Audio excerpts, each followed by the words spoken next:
죄는 갈라놓는 것입니다. 하나님과 나 사이에 거대한 구렁이 놓여져 있었습니다.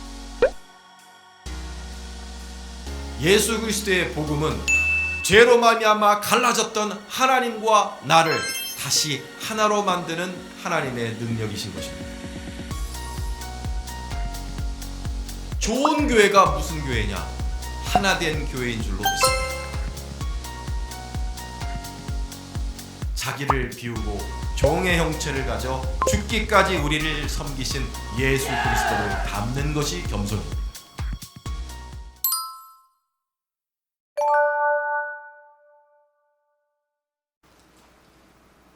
오직 너희는 그리스도의 복음에 합당하게 생활하라. 이는 내가 너희에게 가거나 떠나 있으나 너희가 한 마음으로 서서 한 뜻으로 복음의 신앙을 위하여 협력하는 것과 무슨 일에든지 대적하는 자들 때문에 두려워하지 아니하는 이 일을 듣고자 함이라. 그러므로 그리스도 안에 무슨 권면이나 사랑의 무슨 위로나 성령의 무슨 교제나 긍휼이나 자비가 있거든 마음을 같이하여 같은 사랑을 가지고 뜻을 합하며 한 마음을 품어 아무 일에든지 다툼이나 허용으로 하지 말고 오직 겸손한 마음으로 각각 자기보다 남을 낮게 여기고 각각 자기 일을 돌볼 뿐더러 또한 각각 다른 사람들의 일을 돌보아 나의 기쁨을 충만하게 하라. 아멘. 오늘 사도 바울께서 하나가 되라고 계속 여러 번 말씀해 주셨습니다. 너희가 한 마음으로 서서 한 뜻으로 살아라 고 말씀하셨고, 마음을 같이 하고 한 마음을 품고 그것을 여러 번 반복을 하십니다. 하나가 되라, 하나가 되라. 너희는 한 마음을 가지고 한 뜻을 품어라. 그리고 그것이 복음에 합당하다고 하였습니다. 다시 앞에 27절을 넘어오시면 너희는 그리스도의 복음에 합당하게 생활하라. 이게 worthy of the gospel of Christ. 한 마음으로 살고 한 뜻이 되는 것이 그리스도의 복음에 합당한 것이라 하셨습니다. 왜 이것이 복음에 합당한 것일까요?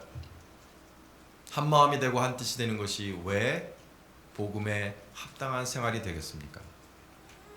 그것은 복음은 갈라졌던 하나님과 우리를 다시 하나로 만드시는 하나님의 능력이기 때문입니다. 복음이 오기 전에 우리는 하나님과 갈라진 사람들이었습니다. 나뉘어진 사람들이었죠. 하나님을 보고 싶어도 볼 수 없고 하나님을 느끼고 싶어도 느낄 수 없는 하나님으로부터 separate된 갈라진 존재들이었습니다. 죄는 이렇게 갈라놓는 것입니다. 하나님과 우리를 갈라놓고 남편과 아내를 갈라놓고 사람과 사이를 갈라놓는 것이 죄입니다. 죄가 있을 때는 우리가 하나님을 만날 수가 없어요. 이사야서 59장 말씀은 오직 너희 죄악이 너희와 너희 하나님 사이를 갈라놓았고 너희 죄가 그의 얼굴을 가려서 너희에게서 듣지 않으시게 함이니라 하였습니다. 죄는 갈라놓는 것입니다. 이사야 선지자가 하나님의 부르심을 받아서 하나님의 궁정에 초대를 받았는데 즐거운 마음으로 가지를 못했습니다. 하나님을 보는 순간 그가 느낀 것은 공포였습니다. 하나됨과 평안이 아니라 공포였어요. 죽을 것 같은 거예요. 하나님께서 치셔서 내가 망하게 될 것 같은 거예요. 왜냐? 나는 입술이 부정한 사람이라. 죄가 많은 사람이라는 뜻입니다. 죄 중에 거하면서 살아계신 만군의 여호와를 배웠으니 나는 이제 망하였도다. 죄를 가지고 하나님을 만나면 하나님과 하나 될 수 없습니다. 저도 나이 18에 예수님을 알게 되고 예수님을 영접하고 교회를 다니기 시작하고 기도하기 시작했습니다. 어느 날 기도하는 중에 하나님을 만나게 되었는데 결코 행복하지 않았습니다. 하나님과 나 사이에 거대한 구렁이 놓여져 있었습니다. 넘을 수 없는 협곡 같은 그런 골지 같은 거대한 죄의 구렁이 하나님과 나 사이를 갈라놓고 있었어요. 하나님을 만질 수도 없고 하나님의 품에 안길 수도 없고 하나님과 하나가 될 수 없었습니다. 울고 울었어요. 하나님, 예수님께서 나의 죄를 사하시기 위해 십자가에 달려 죽으셨다고 하였는데 예수님의 흘리신 피를 보고 나의 죄를 용서하여 주옵소서 부르짖고 부르짖었는데 나의 죄가 나로부터 떨어져 나가는 것을 느꼈습니다.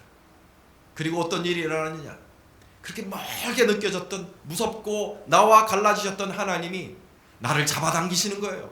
확 잡아당기셔서 하나님의 품에 나를 안아주시는 겁니다. 태어나서 처음으로 하나님이 내 아버지라는 것을 느꼈습니다. 하나님이 나를 사랑하시는 사랑의 하나님이라는 것을 처음으로 발견한 날이었습니다. 복음이 이러한 것입니다.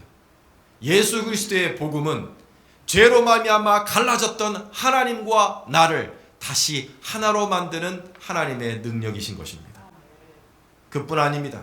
복음은 갈라졌던 사람들도 다시 하나로 만듭니다.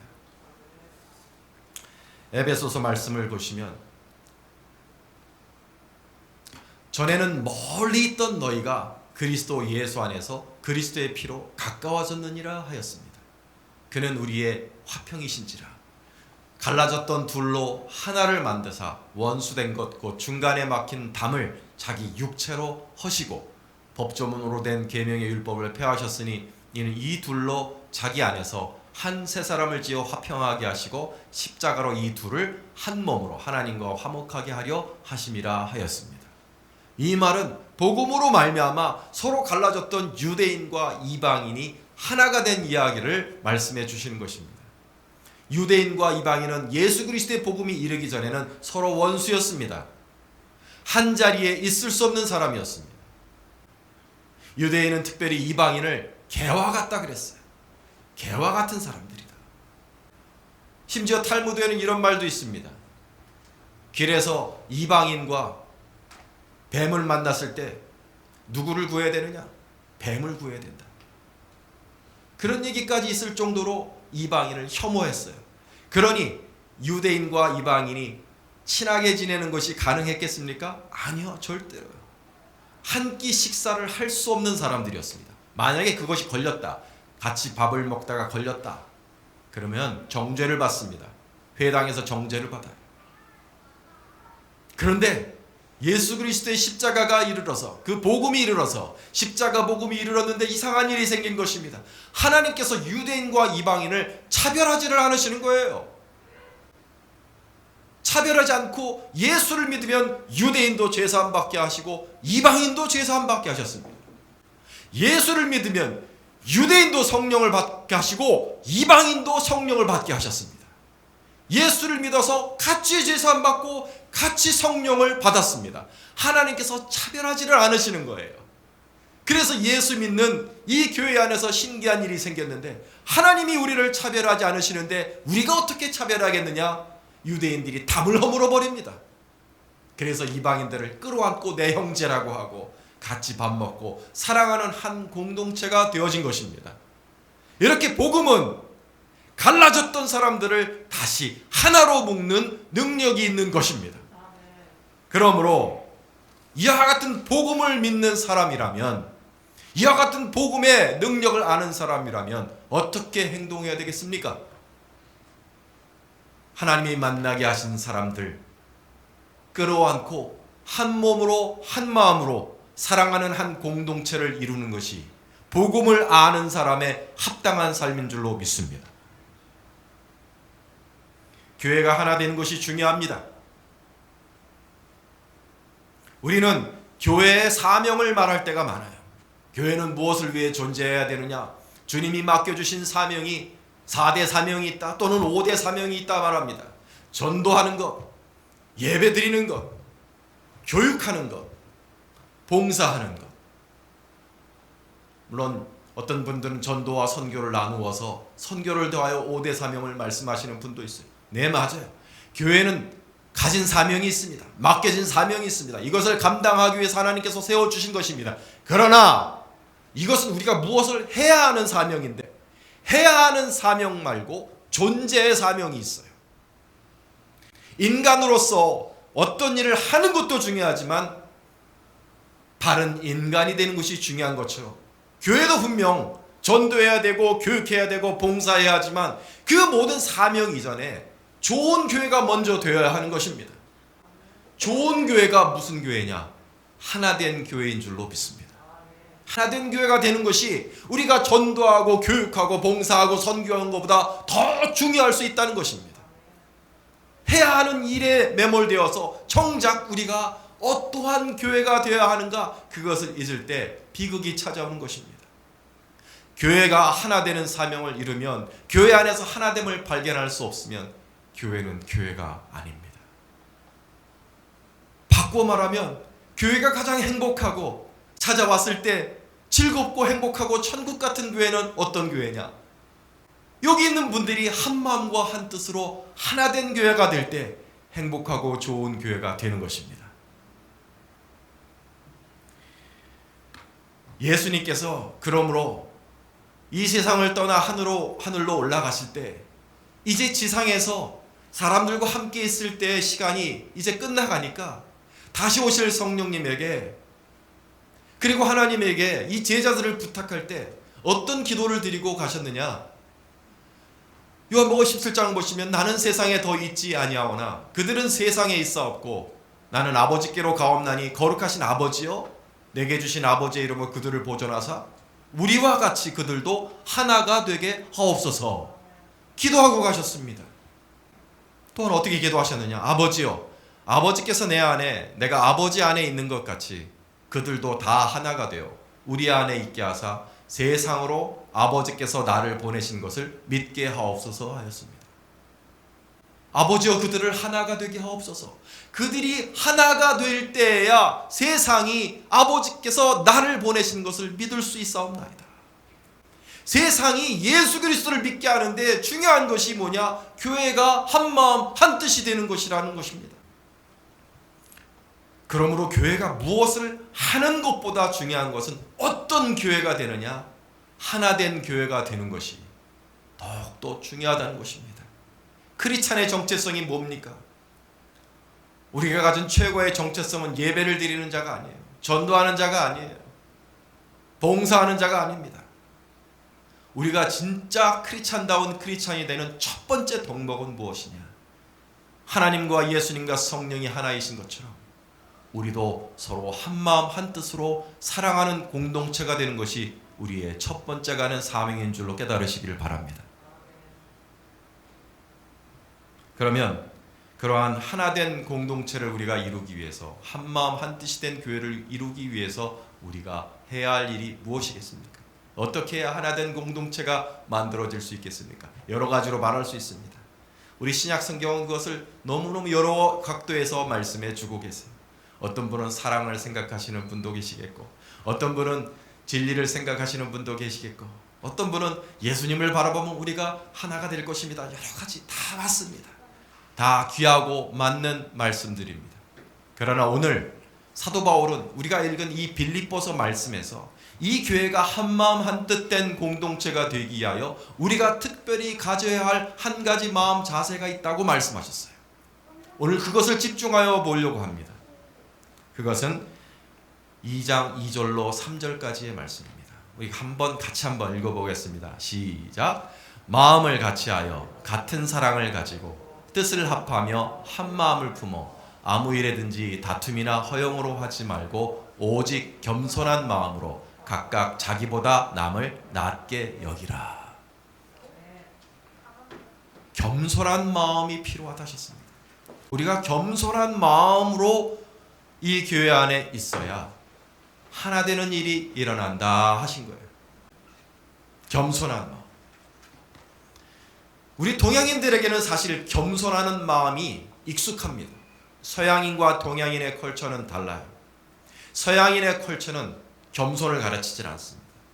서양인은 자기 self-confidence를 가르치기 때문에 우리 자녀들에게 어릴 적부터 너는 대단하다, 너는 훌륭하다, 너는 능력이 있다, 너는 무언가 할 수 있을 것이다, 너는 꿈을 이룰 수 있을 것이다, 긍정적인 이미지를 자기 자신에게 심어주는 교육을 많이 하고 문화가 그렇습니다.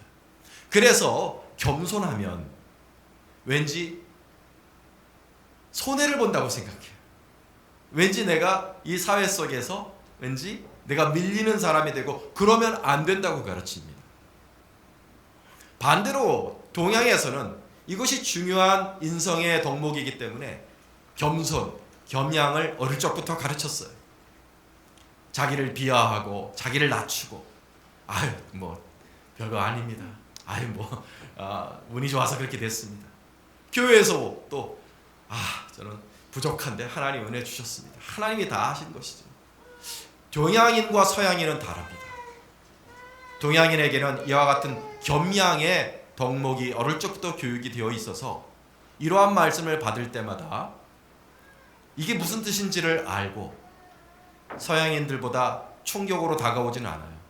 그렇죠. 예, 맞습니다. 자연스럽게 이 말씀을 받아들입니다. 맞아요. 그렇게만 하셔도 훌륭합니다. 그와 같이 동양적인 겸손만 가지셔도 훌륭합니다. 그러나 좀 더 나아가 우리는 동양적인 겸손, 밥상머리에서 배웠던 그러한 우리 아버지들로부터 배웠던 그런 겸손이 아니라 성경적인 겸손을 배워야 합니다. 동양인이라도 유교적인 겸손이 아니라 성경적인 겸손.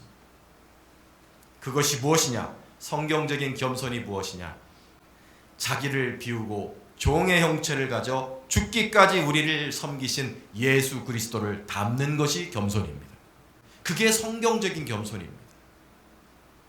예수 그리스도를 닮는 것. 자기를 비우시고 종의 형체를 가져서 죽기까지 우리를 섬기신 예수님을 닮는 것이 겸손입니다.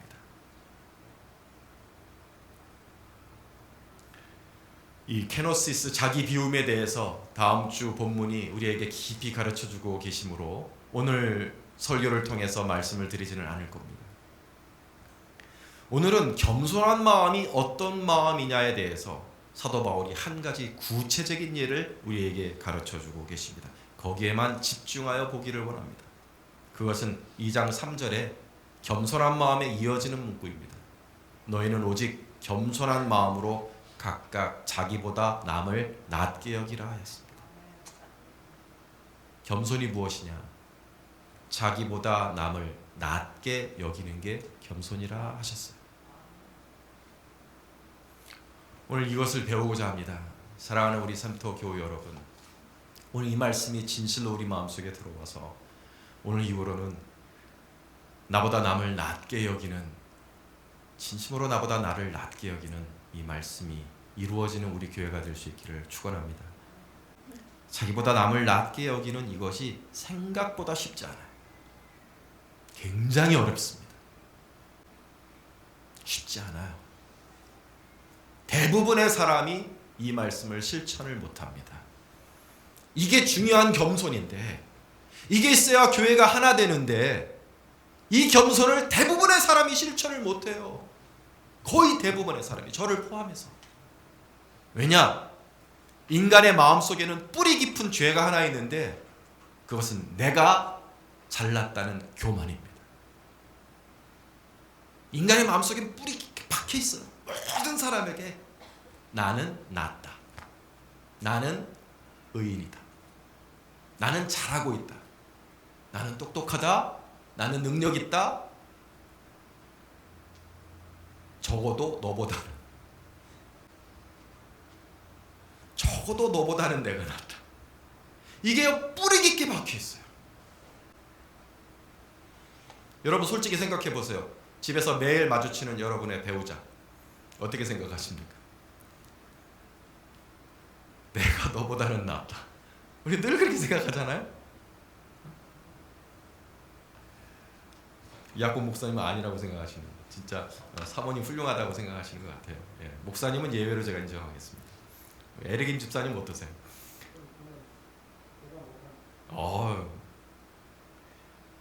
감사합니다. 벌써 다 이 말씀을 다 이루셨네요. 이게요, 교회에서 싸움이 일어날 때, 교회에서 진짜 추잡한 싸움들이 일어나고 교회가 깨지고 평안을 잃어갈 때 보면은요, 그 싸움이 어디서부터 시작되느냐? 가만히 보면은요, 내가 너보다는 낫다는 생각 때문에 다 일어납니다. 나는 옳게 생각해요. 내 판단이 옳아요. 나는 옳고 바르게 판단하기 때문에 내 말을 들어야 이 교회가 잘 돼요. 너는 악하고 네 생각이 틀려 먹었다고. 내 말을 들어야 교회가 잘 된다고 생각하는 그 사람들이 부딪히면요, 교회가 깨집니다. 여러분 앞에 부끄러운 참회를 제가 하나 해야 하는 것은 우리 몸된 교회가 2년 전에 이와 같은 분쟁과 아픔을 겪었습니다. 세 목사가 합해서 협동 목회라는 것을 했어요. 그런데 그렇게 한 지 3개월도 안 되어서 교회가 박살이 났습니다. 서로 헤어지고 갈라지고 그렇게 추잡하게 헤어질 수가 없었어요. 그 결과 샘터교회는 바닥까지 내려가서 문을 닫아야 하는가 생각했습니다. 그렇게 된 이유가 뭐냐 하면 세 목사가, 저를 포함해서 세 목사가 서로 자기가 잘났다고 생각했기 때문입니다. 세 목사의 일을 가르는데 나는 목회 계획을 잡을 테니까 진 목사님은 행정을 맡으세요. 제가 울컥한 겁니다. 내가 너보다는 나은데, 내가 너보다는 생각을 바로 하는데 내가 목회 계획을 짜야지 왜 나보고 굳은 일을 시키느냐? 행정이라는 게 청소하고 건물 관리하는 거잖아요. 묵한 거예요. 진 목사가 설교를 잘하니까 강 목사는 빠지세요. 그러니까 내가 설교를 더 잘하는데, 내가 데리고 온 집사들이 훨씬 더 나이도 많고 경험도 많고 그 사람들이 장로가 되어야 됩니다. 샘터교회는 아직 어리고 부족해요. 자기네 교인들을 장로로 3명 세우겠다는 거 안 됩니다. 세 목사가 그러한 일들로 서로 잘났다고, 내가 낫다고 서로 부딪히다가 깨졌어요. 아주 아프게 깨졌습니다. 그때 그렇게 했었어야 되는 거예요. 네, 목사님이 설교 잘하시니까, 예, 목사님 설교하십시오. 네, 목사님 경험 많으시니까 목사님이 짜세요. 아, 그렇죠. 그분들이 나이도 많이 드시고 경험도 많으시니까 장로하십시오. 사실은 그거 외에는 교회를 하나로 만들 길이 없었어요. 그걸 못한 거예요. 여러분 앞에 부끄럽게 참여합니다. 목사들이 제일 문제예요. 오늘 이 말씀에 제일 걸리는 사람들은 사실 목사들입니다. 내가 제일 잘났다, 내가 낫다, 내가 너보다는 낫다. 그래서 지옥의 자식이 되는 겁니다. 부끄럽게 여러분 앞에 참여합니다. 다시는 안 그러려고요. 물론 협동목회는 제 인생에 다시 안 할 것 같은데, 그런 상황이 오면 오늘 이 말씀을 기억하려고 그래요. 나보다 저 목사님을 낮게 여기자. 예수님의 제자들이 이 문제로 많이 싸웠다는 거 여러분 아시죠? 특히 누가복음에 제자들이 싸웠다는 얘기가 2번이 나오는데 9장에 한 번 나옵니다. 제자 중에서 누가 크냐 하는 변론이 일어나요. 막 다투는데 내가 더 크다. 22장에도 똑같이 그들 사이에 그중 누가 크냐 하는 다툼이 난지라. 예수님의 제자들도 다투었어요. 한 교회의 하나됨을 망치는 건 결국 보면 내가 잘났다는 생각, 내가 옳다는 생각, 내가 더 헌신하는 좋은 성도라는 생각, 내가 능력 있는 더 나은 목사라는 생각, 그게 사실은 교회를 망치는 겁니다. 여러분은 어떠세요 지금? 이 교회에서 마주치는 많은 분들을 보시며 어떤 생각을 하십니까? 여러분이 내가 제일 못하다, 내가 제일 낫다, 저분도 참 훌륭하시네, 훌륭한 분들이 계시네. 자기보다 남을 낮게 여기며 사람들을 바라보십니까? 아니면 왜 저렇게밖에 못하지? 나는 이렇게 하는데 왜 저렇게밖에 못하지?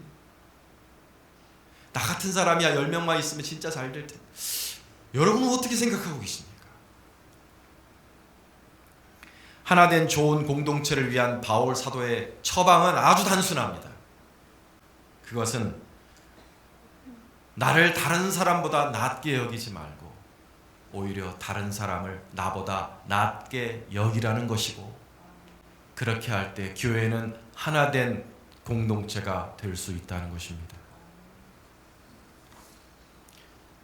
이러한 바울의 생각은 주님의 말씀과 완전히 일치합니다. 자기를 다른 사람보다 낮게 여길 때, 이러한 겸손한 마음으로 행할 때 교회는 하나가 되리라는 이 말씀이 주님의 말씀과 완전히 일치해요. 왜냐, 아까 제자들이 누가 크냐는 다툼이 일어났을 때 예수님이 그들에 대한, 제자들에 대한 답으로 두 가지 비유를 주셨는데, 하나는 마태복음 18장에 나오는 어린아이의 비유입니다. 예수께서 다투는 제자들에게 이러한 비유를 주신 거예요. 한 어린아이를 불러 그들 가운데 세우시고 이르시되 진실로 너희에게 이르노니 너희가 돌이켜 어린아이들과 같이 되지 아니하면 결단코 천국에 들어가지 못하리라. 그러므로 누구든지 이 어린아이와 같이 자기를 낮추는 사람이 천국에서 큰 자니라.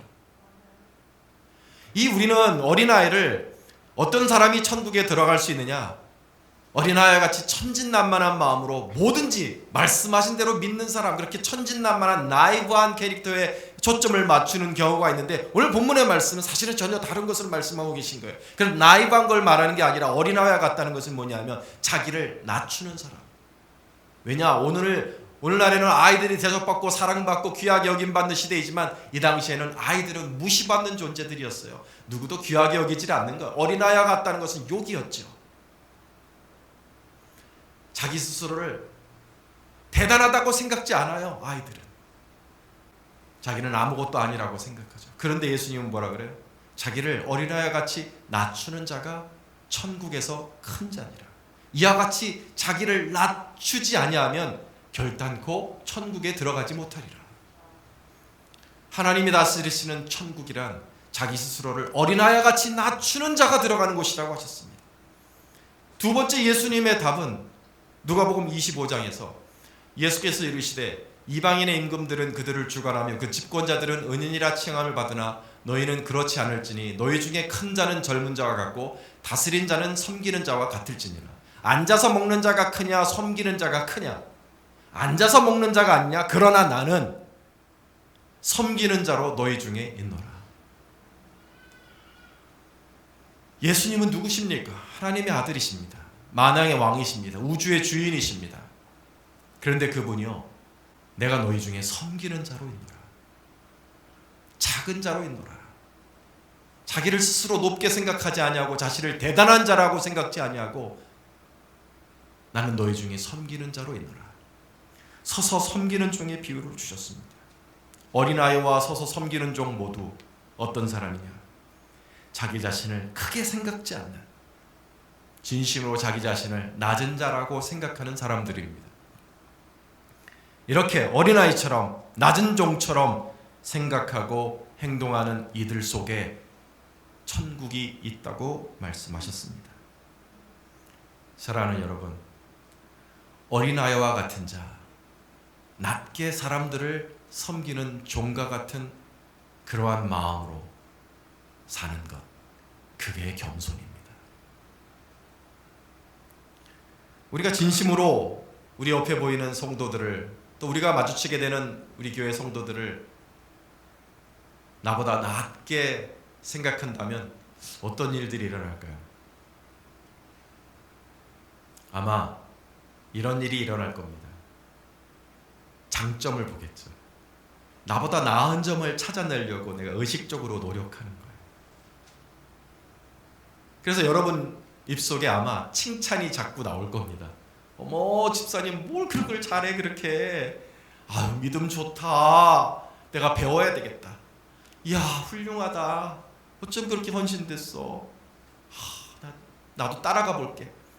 아, 정말 나에게 없는 은사가 집사님한테 있네. 권사님 생각이 맞아요. 어쩜 그렇게 지혜롭게 생각을 했을까요? 너무너무 좋은 아이디어예요. 머리가 너무 좋아요. 지혜가 넘쳐요. 여러분, 그러한 말을 하는 사람 곁에 사람이 모일까요? 안 모일까요? 자기를 계속 낮춰요.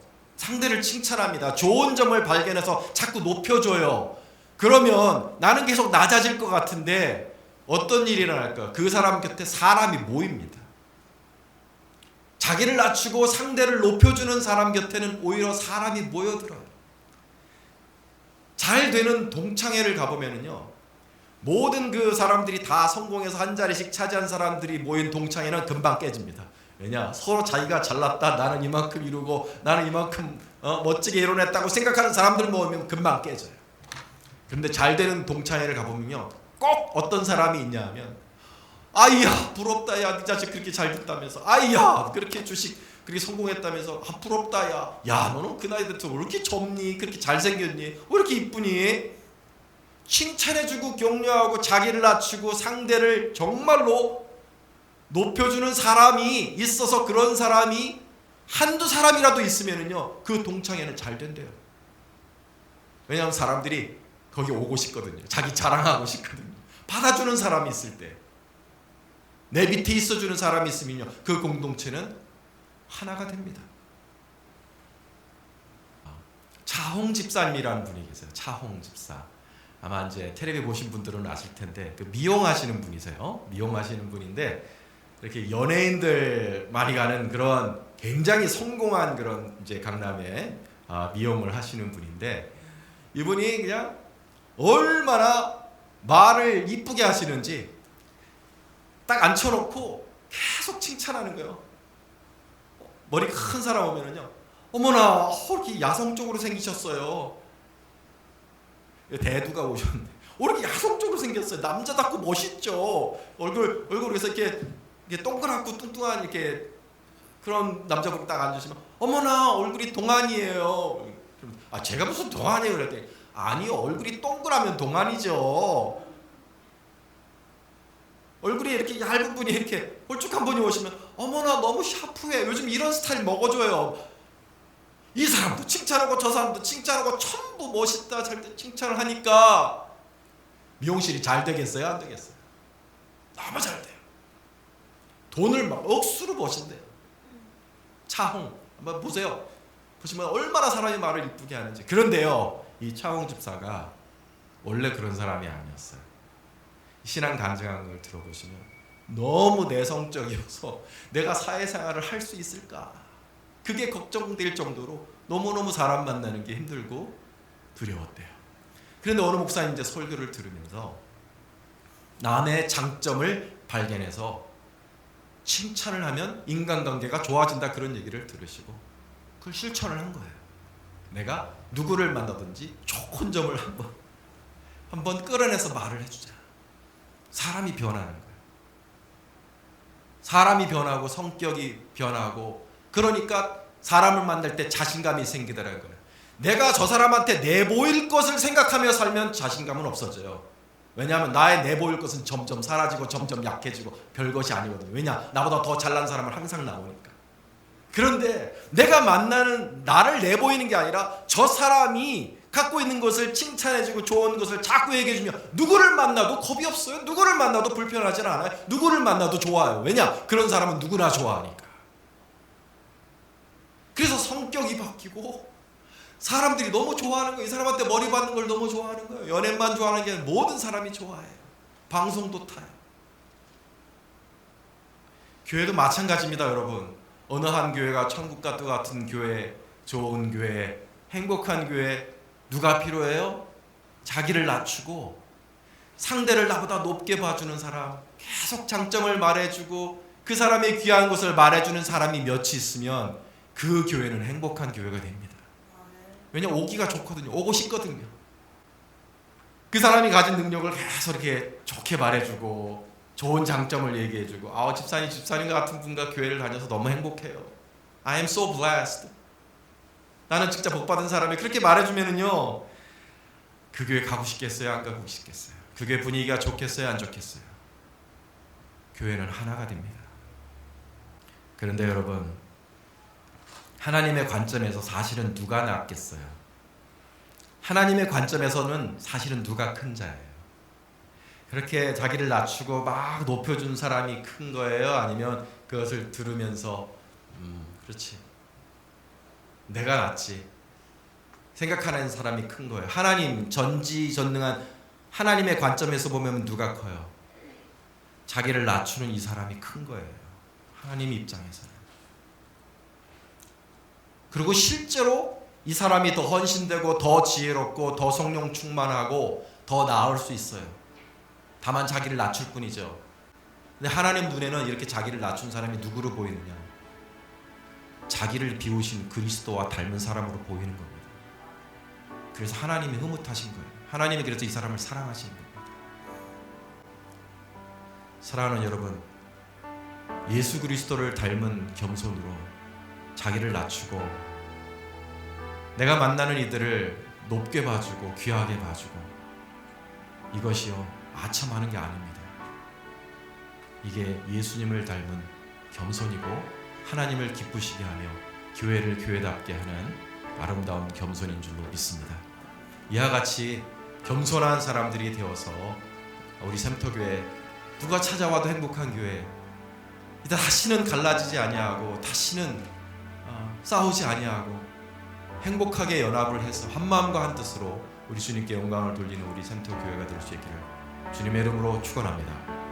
기도하겠습니다.